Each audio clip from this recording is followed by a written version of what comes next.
The corporate tower's emergency stairwell echoed with Daniel Torres's footsteps as he hauled his cleaning cart up to the 40th floor.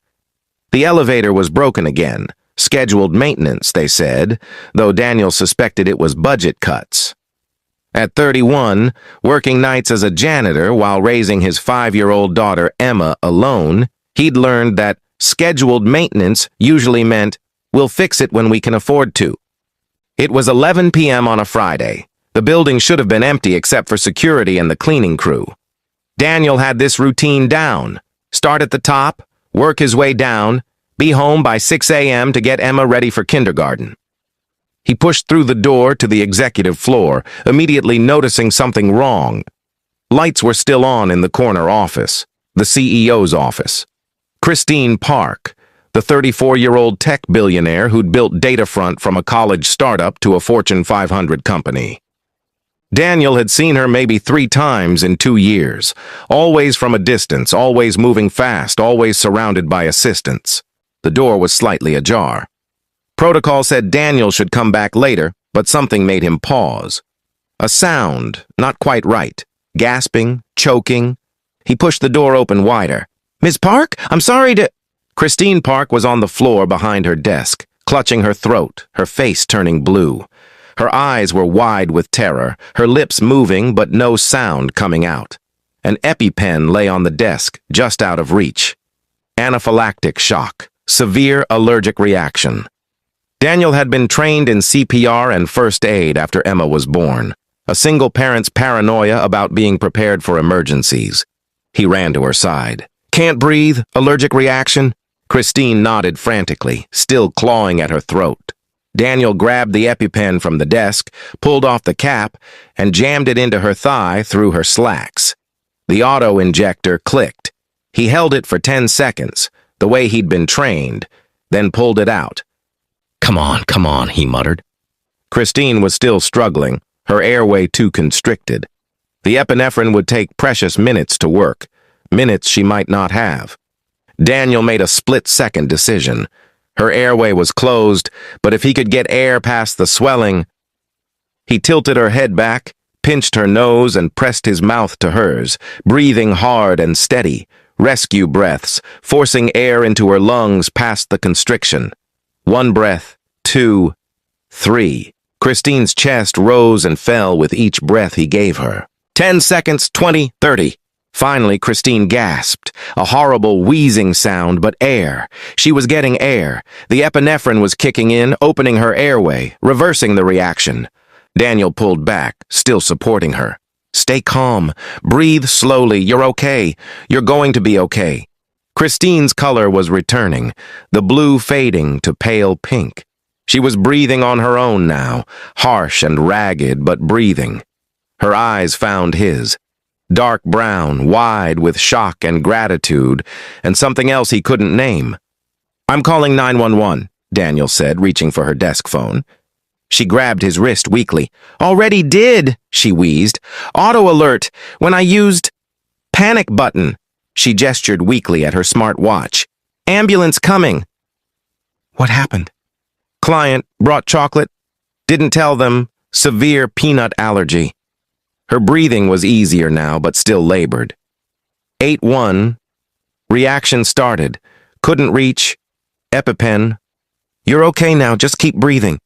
They stayed there on the floor, Christine leaning against her desk, Daniel kneeling beside her until they heard sirens approaching. EMTs arrived minutes later, along with building security and, within 20 minutes, what seemed like half her executive team, all summoned by the emergency alert system. The EMTs checked Christine over, started an IV, prepared to transport her for observation. As they loaded her onto the stretcher, she looked back at Daniel. "You," she whispered. "What's your name?" "Daniel Torres, ma'am, night custodian." "You saved my life." "I just did what anyone would." "No." Her voice was stronger now. "Most people would have panicked. You didn't. You knew exactly what to do." Her eyes held his. "Thank you."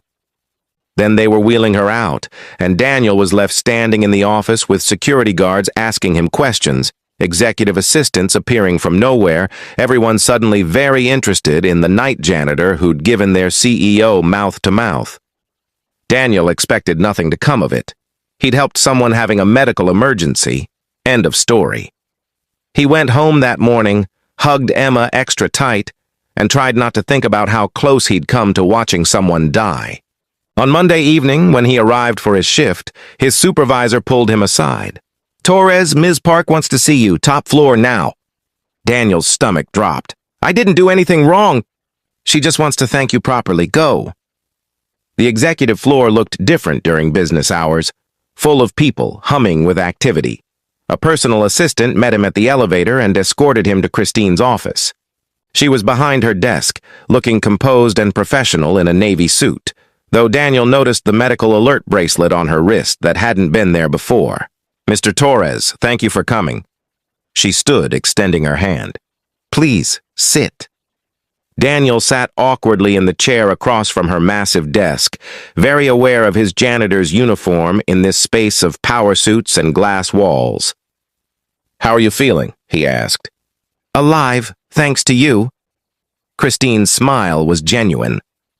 "The doctor said I was minutes away from complete airway closure. If you hadn't acted when you did..." She didn't finish. "I've been thinking about how to properly thank you." "That's not necessary." "It absolutely is. Daniel, may I call you Daniel? I've built a billion-dollar company. I've negotiated with heads of state and tech giants. But Friday night I was helpless, dying on my office floor. And the person who saved me was someone I'd walked past 100 times without ever really seeing." Daniel shifted uncomfortably. "I'm just glad I was there." "So am I. But here's what's been keeping me up at night. You knew exactly what to do in a crisis. You had medical training, quick thinking, the courage to act. Yet you're working as a night janitor for $15 an hour." Christine leaned forward. "Why?" "It's honest work. The hours let me be home during the day with my daughter." "Emma, right? 5 years old, kindergarten at Lincoln Elementary." Daniel's protective instincts flared. "How do you know that?"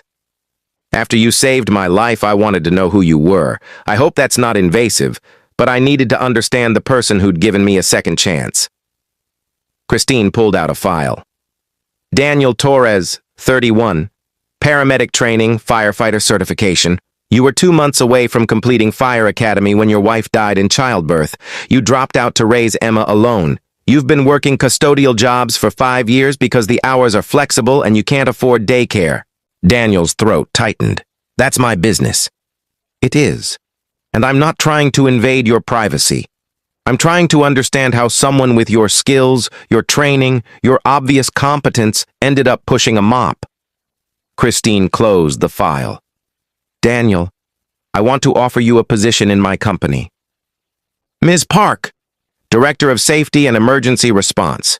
You'd oversee all emergency protocols for our 15 buildings nationwide, train staff in first aid and crisis management, coordinate with local emergency services. Salary of $95,000 to start, full benefits, flexible schedule that works with Emma's school hours." Daniel stared at her. "You're offering me a job because I used an EpiPen?" "I'm offering you a job because you saved my life with skills you've been wasting on night shifts when you should be using them to help people. Because I nearly died and realized my company, built on innovation and preparation, had terrible emergency protocols. Because you're qualified, competent, and exactly what we need." Christine's voice softened. "And yes, because I owe you everything. But mostly because it's the right decision for the company. I don't have a degree. You have certifications and training worth more than most degrees, and if you want to finish your Fire Academy certification, the company will pay for it." Christine stood, came around the desk. "Daniel, I died on that floor. You brought me back. I don't take that lightly. But this isn't charity, it's recognizing talent that's been overlooked. So please, say yes." Daniel thought about Emma, about the shabby apartment they could barely afford, about working himself to exhaustion just to make rent, about having to explain to his daughter why they couldn't afford school field trips or new shoes. "Yes," he said. "Yes, I'll take it." Within 6 months, Daniel had revolutionized Datafront's emergency response systems. He'd installed better medical equipment in every building, trained hundreds of employees in CPR and first aid, established relationships with local fire departments and hospitals. He was good at his job, better than good. But more than that, he'd become friends with Christine. They had coffee every Monday to discuss safety protocols, which turned into discussing everything else. Their kids. She had a 7-year-old son from a previous marriage. Their struggles as single parents, their fears and hopes and dreams deferred. "Can I tell you something?"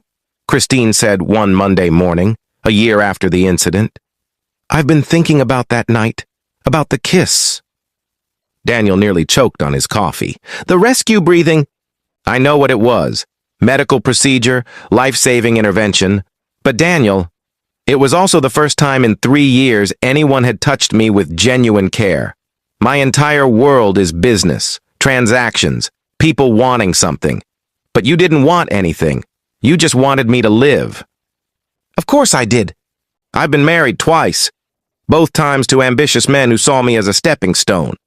I've dated billionaires and celebrities and entrepreneurs. But none of them ever really saw me." Christine's eyes met his. "You saw me dying on a floor and didn't see a billionaire or a CEO. You just saw a person who needed help. Do you know how rare that is?" Daniel's heart was hammering. "Christine!" "I know this is complicated. I know I'm your boss, technically.